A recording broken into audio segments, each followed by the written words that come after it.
back to my YouTube channel Nursing to NORCET. I hope you are doing well और आपकी preparation for BSc honours nursing अच्छे से चल रही होगी। तो इस प्रिपरेशन को और स्ट्रॉन्ग बनाने के लिए अब मैं लेके आ चुकी हूँ आपके लिए डेली बेसिस पे टेस्ट सीरीज। आई नो मैंने बोला था हम 1 मई से स्टार्ट करेंगे, but due to some reasons late हो गई, बट अभी से हम रेगुलर करेंगे। ठीक है, तो आज की हमारी वीडियो है आपके लिए MCQ practice for your upcoming entrance exam for BSc honours nursing. हर एक क्वेश्चन के लिए आपको मिलने वाले हैं 5 सेकेंड्स। विद इन 5 सेकेंड्स आपको आंसर करना है। अगर आपने आंसर नहीं किया तो नेक्स्ट आंसर मेरा होगा। तो हमारी फर्स्ट वीडियो है आज बायो की। तो चलिए स्टार्ट करते हैं। चैप्टर, जैसे कि मैंने आपको इम्पोर्टेंट चैप्टर की एक लिस्ट दी थी, उसमें हमारा एक चैप्टर था सेल स्ट्रक्चर एंड ऑर्गेनाइजेशन। तो आज हम उस पर क्वेश्चंस करने वाले हैं, क्योंकि हमारे एग्जाम में 30 क्वेश्चंस आएंगे, तो हम 30 क्वेश्चंस की प्रैक्टिस करेंगे डेली। ठीक है, तो स्टार्ट करते हैं। एंड जो लोगों ने अभी तक सब्सक्राइब नहीं किया, विदाउट सब्सक्रिप्शन अभी तक वीडियोस को देख रहे हैं, तो please do subscribe the channel को सब्सक्राइब करने में आपका कुछ नहीं नुकसान होगा, उल्टा फ़ायदा होगा। जब भी कोई नई वीडियो आएगी जो आपको बेनिफिट मिलेगा जिस वीडियो से, वो आपको नोटिफिकेशन के थ्रू पता चल जाएगा। और जो लोगों ने ऑलरेडी सब्सक्राइब कर दिया है, तो प्लीज़ वीडियो देखने के साथ उसे लाइक करो अगर तुम्हें पसंद आए तो। ठीक है, तो without wasting any single second let's start the video. Okay, तो यहाँ पे क्वेश्चन है आपकी स्क्रीन पे, the smallest organelle in the cell is. Option है आपके पास lysosomes, ribosomes, mitochondria, peroxisome. And the time starts now.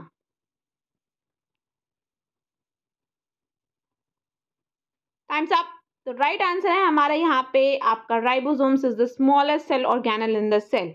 Okay, time waste नहीं करते, नेक्स्ट क्वेश्चन पे चलते हैं। Question number 2, which organelle in the cell other than nucleus contains DNA। तो question जिन लोगों को हिंदी में समझना है, क्वेश्चन ये है कि किस कोशिकांग की बात हो रही है। न्यूक्लियस के अलावा ऐसा कौन सा कोशिकांग है जिसमें DNA नहीं होता है। ऑप्शंस हैं endoplasmic reticulum, mitochondria, Golgi apparatus and lysosomes. तो यहाँ पे आपके पास 4 ऑप्शंस, इसमें से फटाफट राइट आंसर बताओ। टाइम स्टार्ट हो चुका है।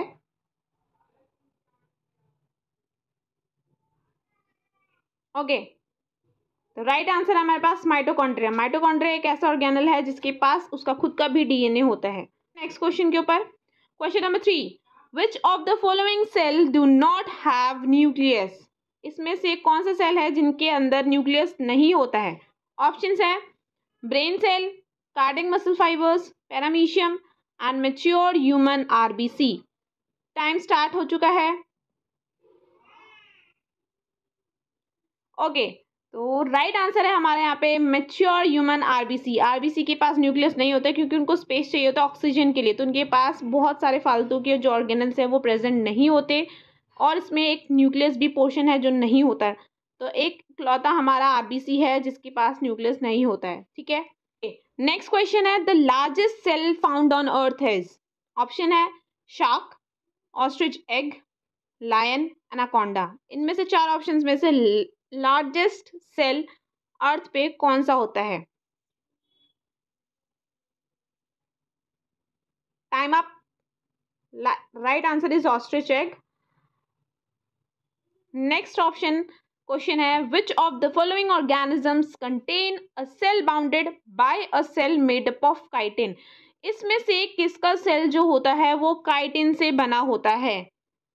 ऑप्शन है एक एनिमल का सेल, एक बैक्टीरिया का सेल, एक फंगस का सेल और एक प्लांट का सेल। इनमें से 4 ऑप्शन है, किसकी सेल वॉल काइटिन की बनी होती है। टाइम स्टार्ट हो चुका है। ओके, वेरी गुड, बहुत सारे लोगों ने राइट आंसर दिया है। तो मैं बता दूंगी जिनको नहीं पता उनके लिए, right answer is your 3 fungus. यानी जो आपकी फंगस होती है उसकी जो सेल वॉल होती है वो किसकी बनी होती है, काइटिन की। ओके, नेक्स्ट चलते हैं। The cell nucleus was discovered by. 4 option है, रॉबर्ट हुक, रॉबर्ट ब्राउन, ड्यू और वर्चर। किसने ऑप्शन जो सेल है वो डिस्कवर किया है, सेल का न्यूक्लियस। क्वेश्चन थोड़ा ढंग से पढ़ना है। यहाँ पे क्वेश्चन है कि सेल का न्यूक्लियस किसने डिस्कवर किया है। बहुत सारे लोग इसको सेल किसने डिस्कवर किया उसको सोच के राइट आंसर दे देंगे, जिसकी वजह से उनकी नेगेटिव मार्किंग हो जाएगी। तो यहाँ पे क्वेश्चन है कि सेल न्यूक्लियस किसने डिस्कवर किया है। ओके, तो यहाँ पर राइट आंसर आ चुका है हमारे पास, रॉबर्ट ब्राउन। अगर ये क्वेश्चन होता कि सेल किसने डिस्कवर किया है तो उस टाइम पे आपका राइट आंसर होता रॉबर्ट हुक, बट क्वेश्चन है सेल न्यूक्लियस। ठीक है, चलते हैं नेक्स्ट क्वेश्चन की तरफ। Question number 7, the structural material of bacterial cell wall is. Last question था कि फंगस की सेल वॉल किसकी बनी होती है, अभी क्वेश्चन है बैक्टीरियल की सेल वॉल किसकी बनी होती है। ऑप्शन है सेल्यूलोज, प्रोटीन, फंगस सेल्यूलोज और peptidoglycan. Okay, very good, right. तो हमारा राइट आंसर है पेप्टाइडोग्लाइकन। जो बैक्टीरियल सेल वॉल होती है किसकी बनी होती है, पेप्टाइडोग्लाइकन की। अगर मैं तुमसे पूछूं सेल्यूलोज से किसकी सेल वॉल बनी होती है तो प्लीज बता दो फटाफट अब। Okay, question number 8, which of the following is a part of endomembrane system of eukaryotic cell। Eukaryotic sales होते हैं, उनके एंडोमेम्ब्रेनस सिस्टम में कुछ पोर्शंस इंक्लूडेड है, कुछ सेल ऑर्गेनल्स हैं जो एंडोमेम्ब्रेनस सिस्टम के अंदर आते हैं। यहाँ पे आपके पास 4 ऑप्शंस हैं, चारों में से कौन सा ऑप्शन है जो एंडोमेम्ब्रेनस सिस्टम का पार्ट है। तो ऑप्शन है आपके पास chloroplast, peroxisome, mitochondria and Golgi complexes. Time है आपके पास 5 seconds. And very good very good very good, और ठीक है, तो राइट आंसर है इसका गोल्जी कॉम्प्लेक्सेस। ठीक है, तो गोल्जी कॉम्प्लेक्सेस जो होते हैं वो आपके एंडोमेम्ब्रेनस पार्ट होते हैं, यानी कि सेल के अंदर के जो पोर्शंस हैं दैट इज एंडोमेम्ब्रेन, उसके बाहर वाले सब क्या होंगे आपके एक्सो। ठीक है, चलते हैं नेक्स्ट क्वेश्चन पे। Question number 9, outside the nucleus DNA is found in. Nucleus के अंदर डीएनए होता है, वी ऑल नो दैट, पर न्यूक्लियस के बाहर इनमें से किसके अंदर डीएनए मिलता है। ऑप्शन है mitochondria, ribosomes, endoplasmic reticulum and Golgi bodies. And the time starts now. Very good, तो राइट आंसर है हमारे पास इसका माइटोकॉन्ड्रिया। ठीक है, चलते हैं नेक्स्ट क्वेश्चन के ऊपर। Question number 10, one of the additional function of smooth endoplasmic reticulum is. इसमें से 4 ऑप्शंस में से एक कोई सा फंक्शन है स्मूथ एंडोप्लाज्मिक रेटिकुलम का। ऑप्शंस है प्रोटीन सिंथेसिस, तो वो तो हमें पता है रफ करता है, lipid synthesis, storage of biomolecules, detoxification of toxic substances. इसमें से एक एडिशनल फंक्शन है हमारा स्मूथ एंडोप्लाज्मिक रेटिकुलम का। And the time starts now. Tick tick 1, tick tick 2, tick tick 3, tick tick 4, tick tick 5 and the times up. तो right answer है हमारे पास lipid synthesis. Okay, चलते हैं नेक्स्ट क्वेश्चन के ऊपर। Question number 11, which structure perform the function of mitochondria in bacteria। Bacteria के अंदर mitochondria नहीं है, माइटोकॉन्ड्रिया का फंक्शन है रेस्पिरेशन का। बैक्टीरिया के अंदर बहुत सारे सेल ऑर्गेनल्स एब्सेंट होते हैं, बहुत सारे क्या होते ही नहीं है। तो जो हमारे अंदर माइटोकॉन्ड्रिया एज अ रेस्पिरेशन का जो फंक्शन करता है वो फंक्शन बैक्टीरिया के अंदर विच स्ट्रक्चर जो है वो परफॉर्म करता है। ठीक है, तो ऑप्शन है आपके पास cell wall, nucleoid, ribosomes and last option is mesosomes. Okay, जल्दी जल्दी जल्दी जल्दी आंसर आंसर आंसर, जल्दी जल्दी जल्दी जल्दी जल्दी। चलो मैं बता देती हूँ, राइट आंसर इज मीजोसोम्स। यानी आपका जो स्ट्रक्चर परफॉर्म करता है माइटोकॉन्ड्रिया का फंक्शन एक बैक्टीरिया के अंदर, उस स्ट्रक्चर का नाम है मीजोसोम्स। क्वेश्चन को घुमा के भी पूछा जा सकता है कि रेस्पिरेशन कौन करता है बैक्टीरियल सेल वॉल के अंदर, तो भी आंसर आपका रहेगा मीजोसोम्स। ओके, अब क्वेश्चन नंबर 12 है, the site of respiration in animal cell is. Animal cell में रेस्पिरेशन कहाँ पे होता है। ऑप्शन है ribosomes, endoplasmic reticulum, mitochondria and the fourth option is lysosomes. Okay, right answer है आपका माइटोकॉन्ड्रिया। माइटोकॉन्ड्रिया ही एक ऐसा सेल ऑर्गेनल है जहां आपका इनर सेल्यूलर रेस्पिरेशन होता है। ठीक है, चलते हैं नेक्स्ट क्वेश्चन के ऊपर। मैं जल्दी जल्दी इसलिए करा रही हूँ क्योंकि आपका टाइम वेस्ट ना हो, क्योंकि अभी बहुत कम टाइम है आपके पास। ठीक है, तो जिन लोगों को लग रहा है कि बहुत ज़्यादा फास्ट है तो प्लीज़ अपनी स्पीड बढ़ाओ, क्योंकि आपको एग्जाम में इतना टाइम नहीं मिलने वाला है पर क्वेश्चन पे। 5 सेकेंड्स में अगर करना है तो करो, अदरवाइज आप बहुत पीछे रह जाओगे। ठीक है, question number 13, mitochondria supply most of the necessary biological energy by. Option है आपके पास breaking down of sugar, oxidizing the substrates of TCA cycle, reducing NADP, and the fourth option is breaking down of protein. तो हमें पता है कि try carboxylic acid cycle जो होता है, जब हमारा ये साइटोप्लाज्म में ये सारे जो भी हमारे कंपाउंड्स हैं, मॉलिक्यूल्स हैं, इन सब का फाइनल ये कन्वर्ट हो जाते हैं, देन ये किसके पास आते हैं, हमारे माइटोकॉन्ड्रिया में। और माइटोकॉन्ड्रिया क्या करता है, उसको ऑक्सीजन के साथ कंबाइन करके एनर्जी रिलीज करता है। तो उस प्रोसेस को हम क्या कहते हैं, oxidizing substrate of TCA cycle. यानी जो माइटोकॉन्ड्रिया का फंक्शन है, किस तरह से वो एनर्जी रिलीज करेगा, जो ट्राई कार्बोक्सिलिक एसिड साइकिल से आपका जो भी सबस्ट्रेट फॉर्म हुआ है उसको ऑक्सीडाइज करना। और ऑक्सीडाइज करने के लिए उसके पास क्या होती है, ऑक्सीजन। तो ऑक्सीजन का यूज जो हम इंस्पायर करते हैं, ऑक्सीजन इंस्पिरेशन के टाइम पे, तो वो जो ऑक्सीजन होती है वो कहाँ यूज होती है, वो यहाँ पे यूज होती है एनर्जी रिलीज करने के लिए। चलते हैं नेक्स्ट क्वेश्चन पे, question number 14। Which of the following substance is most likely to permeate membrane by diffusing directly through the lipid bilayer. जो हमारे लिपिड बाइलेयर है, इनमें से कौन सा सब्सटेंस डायरेक्टली डिफ्यूज हो जाएगा, उसको किसी भी एक्टिव पैसिव एक्टिव ट्रांसपोर्ट या किसी भी आयन चैनल्स, किसी भी चीज़ की ज़रूरत नहीं पड़ेगी, वो डायरेक्टली डिफ्यूज हो जाएगा। इनमें से कौन सा मॉलिक्यूल है? ऑप्शन है potassium ion, chloride ion, oxygen, glucose. I know सबको राइट आंसर पता होगा, क्योंकि डिफ्यूजन सिर्फ गैसेस के लिए होती है और यहाँ पे जो गैस है वो हमारा है ऑक्सीजन। Very well said. चलो चलते हैं अब नेक्स्ट क्वेश्चन के ऊपर। Which of the following organelle are double membrane bound. ठीक है, तो क्वेश्चन है कौन से ऑर्गेनल्स हैं जो डबल, जिनमें दो मेम्ब्रेन्स होती हैं, इनर एंड आउटर। ऑप्शन है आपके पास nucleus, chloroplast, mitochondria, and the last option is all of the above. Okay, फटाफट आंसर मिलना चाहिए मुझे, क्योंकि बहुत ही इजी क्वेश्चन है। ओके, तो राइट आंसर है आपके पास ऑल ऑफ द अबव, क्योंकि हमारे माइटोकॉन्ड्रिया, न्यूक्लियस एंड क्लोरोप्लास्ट सब के सब हमारे डबल मेम्ब्रेन स्ट्रक्चर हैं। चलते हैं नेक्स्ट क्वेश्चन के ऊपर। Red blood cells have, RBCs have no nucleus, no mitochondria, no endoplasmic reticulum. Option number 2, nucleus, mitochondria and endoplasmic reticulum, यानी तीनों प्रेजेंट होते हैं। न्यूक्लियस, माइटोकॉन्ड्रिया प्रेजेंट है लेकिन एंडोप्लाज्मिक रेटिकुलम एब्सेंट है। No mitochondria but endoplasmic reticulum is present. तो मैंने आपको लास्ट एक क्वेश्चन आया था, उसमें मैंने एक बात बोली थी कि रेड ब्लड सेल्स को, आरबीसीज को ऑक्सीजन के लिए कैरी करने के लिए स्पेस चाहिए होता है। तो उसमें फालतू के ऑर्गेनल्स, फालतू के क्या मतलब, ऑर्गेनल्स होते ही नहीं हैं।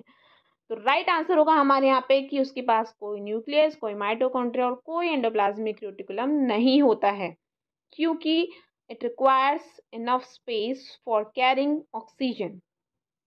चलते हैं next question number 17। Within an animal cell, the most abundant inorganic constituent of protoplasm is।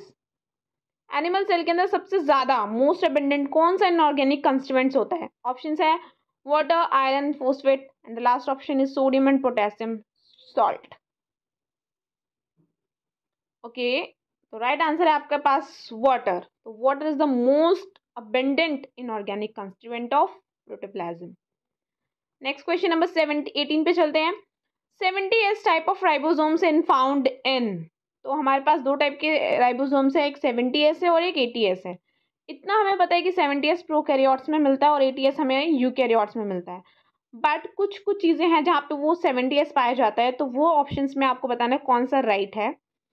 Prokaryotic cells में मिलता है, second is prokaryotic cells, chloroplast and mitochondria, third is only in mitochondria, fourth option है nucleus and mitochondria. तो ये question का answer तो मैंने इस क्वेश्चन को एक्सप्लेन करने में ही बता दिया।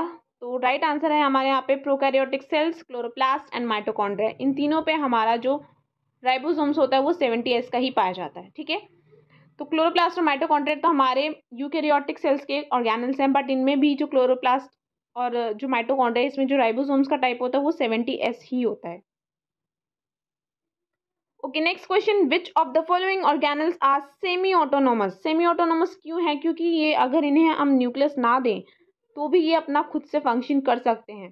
That's why they are known as semi autonomous. तो इनके पास क्या चीज़ होगी जिसकी वजह से ये खुद फंक्शन कर रहे हैं? तो इनके पास इनका खुद का DNA होता है, ये खुद अपना प्रोटीन सिंथेसाइज कर सकते हैं। तो ऑप्शन है हमारे पास mitochondria, ribosomes, chloroplast, and the fourth option is both 1 and 3। तो लास्ट में इतने सारे क्वेश्चन जो आपने किए हैं उसमें एक चीज तो क्लियर हो गई थी कि माइटोकॉन्ड्रिया के पास उसका खुद का डीएनए है। एक और स्ट्रक्चर है जिसके पास उसका खुद का डीएनए होता है एंड दैट इज क्लोरोप्लास्ट। तो right answer will be 1 and 3। ठीक है, चलते हैं last question, sorry 20th question के ऊपर। Amino acids are required in synthesis of. Amino acids का रिक्वायर मतलब अमीनो एसिड्स का यूज कहाँ होता है, किस चीज के सिंथेसिस में हम अमीनो एसिड्स का यूज करते हैं?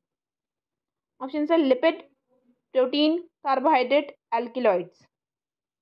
Good, the right answer is protein. Amino acids का यूज किया जाता है प्रोटीन की सिंथेसिस में। Okay, question number 21। Nuclear envelope is a derivative of. Nuclear envelope मतलब जो न्यूक्लियस के बाहर की जो एनवेलप है वो किसकी बनी होती है? First is membrane of Golgi complexes, second is microtubules, third is rough endoplasmic reticulum and fourth one is smooth endoplasmic reticulum. तो जल्दी जल्दी फटाफट आंसर चाहिए। ओके, तो राइट आंसर है हमारा यहाँ पे रफ एंडोप्लाज्मिक रेटिकुलम, यानी जो न्यूक्लियर की एनवेलप होती है, बाहर की जो मेम्ब्रेन होती है वो किसकी बनी होती है? रफ एंडोप्लाज्मिक रेटिकुलम की। Next question number 22। Protoplasm is composed of. आपने प्रोटोप्लाज्म बहुत सुना है और ये बहुत बेसिक है, ये बहुत बेसिक क्वेश्चन है, फिर भी कुछ लोग इसका गलत आंसर देंगे, that's why I have put this question. तो ऑप्शन है साइटोप्लाज्म ओनली, बी ऑप्शन है साइटोप्लाज्म एंड न्यूक्लियोप्लाज्म। तो व्हाट इज न्यूक्लियोप्लाज्म? जो न्यूक्लियस के अंदर का सारा मटेरियल है that is nucleoplasm. Then nucleoplasm only उसको ही प्रोटोप्लाज्म कहते हैं, या फिर साइटोप्लाज्म प्लस न्यूक्लियोप्लाज्म प्लस जो भी ऑर्गेनल्स हैं वो सब मिला के प्रोटोप्लाज्म होता है। तो वी हैव 4 ऑप्शंस, देखते हैं राइट आंसर कौन कौन देता है एग्जैक्ट वो भी। ओके तो हमारा राइट आंसर है यहाँ पे cytoplasm, nucleoplasm and other organelles. इन सबको मिला के हमारा प्रोटोप्लाज्म बनता है, यानी एक सेल मेम्ब्रेन के अंदर जितनी भी चीजें हैं वो सारा का सारा मिला के आपका क्या होता है? प्रोटोप्लाज्म। चलते हैं नेक्स्ट क्वेश्चन के ऊपर। The cell membrane is composed primarily of. जो सेल मेम्ब्रेन होती है आपकी सेल की जो बाहर वाली मेम्ब्रेन है वो किसकी बनी होती है? ऑप्शंस है, ये बहुत ज़्यादा इजी क्वेश्चन, आई नो सब लोग इसका आंसर अभी दे चुके हैं। Chitin, cellulose, lipids and proteins. तो किसकी बनी होती है हमारी cell membrane? Very good, I know सबने आंसर दे दिया तो अब मुझे भी दे देना चाहिए। तो राइट आंसर है हमारा लिपिड्स एंड प्रोटीन्स की बनी होती है, जिसको हम सेल मेम्ब्रेन जो होती है उसकी किसकी बनी होती है? सेल मेम्ब्रेन हमारी लिपिड्स एंड प्रोटीन्स की। ठीक है, एक क्वेश्चन है मेरा आपकी तरफ से, अगर पढ़ा होगा, मेम्ब्रेन बायोजेनेसिस एक वर्ड यूज करते हैं, ठीक है? तो मेम्ब्रेन बायोजेनेसिस जो होता है ना उसको कौन करता है? कौन सा ऑर्गेनल है जो मेम्ब्रेन बायोजेनेसिस में हेल्प करता है? ये क्वेश्चन आपके लिए, मैं नहीं बताने वाली इसका answer. Okay, question number 24। Folding of inner membrane of mitochondria are called. इन जो आपकी माइटोकॉन्ड्रिया की जो इनर फोल्डिंग होती है उसको हम क्या कहते हैं? ऑप्शन है grana, B is cristae, C is calcium oxalate crystal and D is sacs. तो इनमें से कौन सा ऑप्शन है जिसको हम inner membrane, folding of inner membrane होती है माइटोकॉन्ड्रिया की? ओके, ये बहुत ही सिंपलेस्ट क्वेश्चन था, इसका सबने आंसर दे दिया, कोई बात नहीं, मैं भी फिर भी दे देती हूँ। Answer is right, cristae is the right answer. चलते next question number 25। The scientist who saw the living cell for the first time was. किस साइंटिस्ट ने लिविंग सेल को डिस्कवर भी किया या फर्स्ट टाइम देखा, एक ही बात है। तो राइट ऑप्शन इसमें से क्या है? लुवेनहैक, एमजे स्क्लेडन, कॉलिकर और Palade. I know you all know the right answer, तो विदाउट टाइम वेस्टिंग हम दे देते हैं इसका राइट आंसर लुवेनहैक। ठीक है, चलते question number 26। DNA is not present in. Option है ribosomes, nucleus, mitochondria, chloroplast. 4 option है, 4 ऑप्शन में से डीएनए किसमें प्रेजेंट नहीं होता है? न्यूक्लियस में सबको पता है होता है, और मैंने आपको बताया था 2 सेमी ऑटोनोमस स्ट्रक्चर होते हैं, न्यूक्लियस में है, माइटोकॉन्ड्रिया में, और वो दोनों क्लोरोप्लास्ट। तो एक्सेप्शन कौन सा है इसमें से? राइबोसोम्स, यानी राइबोसोम्स जो होता है उसमें हमारा डीएनए प्रेजेंट नहीं होता है। Okay, next question 27। The osmotic expansion of a cell kept in water is chiefly regulated by। यानी अगर तुम और हम एक सेल को पानी के अंदर रखते हैं तो वो स्वेल हो जाता है, ठीक है। तो इनमें से कौन सा ऑर्गेनल है जो इस चीज़ को रेगुलेट करता है? ऑप्शन है mitochondria, vacuoles, plastids and ribosomes. 4 option है, मुझे पता है 3 तो अलग ही हैं, एक ही ऑप्शन है जो राइट है। Okay good, very good. तो राइट आंसर इज वैक्यूल्स। चलते हैं नेक्स्ट क्वेश्चन पे, question number 28। All life forms contain molecules of life, ठीक है। These are carbohydrates, proteins, nucleic acids and the last option is all of these. यानी molecules of life इनमें से किसको कहा जाता है? 4 ऑप्शन दे दिए मैंने। Okay good. तो right answer is all of these, यानी हमारा carbohydrate, proteins and nucleic acid तीनों के तीनों हमारे मॉलिक्यूल्स ऑफ लाइफ होते हैं। हम इसे मेजर कंपोनेंट ऑफ सेल्स भी कहते हैं, ठीक है। नेक्स्ट चलते हैं क्वेश्चन नंबर 29।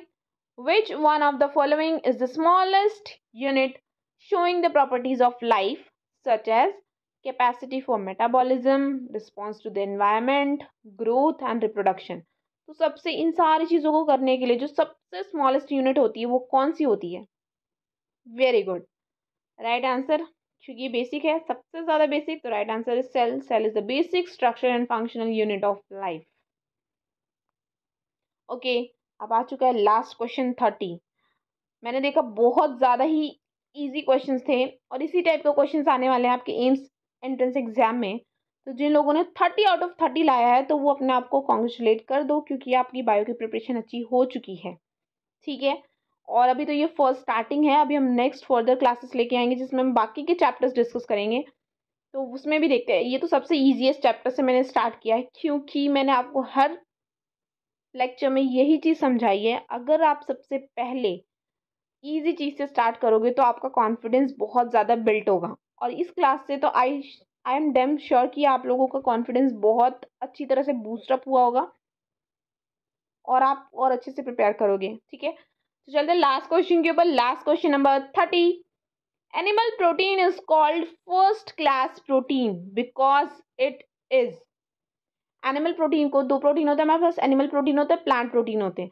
तो एनिमल प्रोटीन जो कि हमें एग, मिल्क, इन सब चीज़ों से मिलता है, तो उसे फर्स्ट क्लास प्रोटीन क्यों कहते हैं? ऑप्शंस है डिलीशियस इन टेस्ट, टेस्ट में अच्छा होता है, चीपर इन द मार्केट, सस्ता मिलता है, rich in essential amino acids, उसमें अमाइनो जो एसेंशियल अमाइनो एसिड्स हैं वो बहुत ज़्यादा होते हैं, या इजीली डाइजेस्टिबल होता है।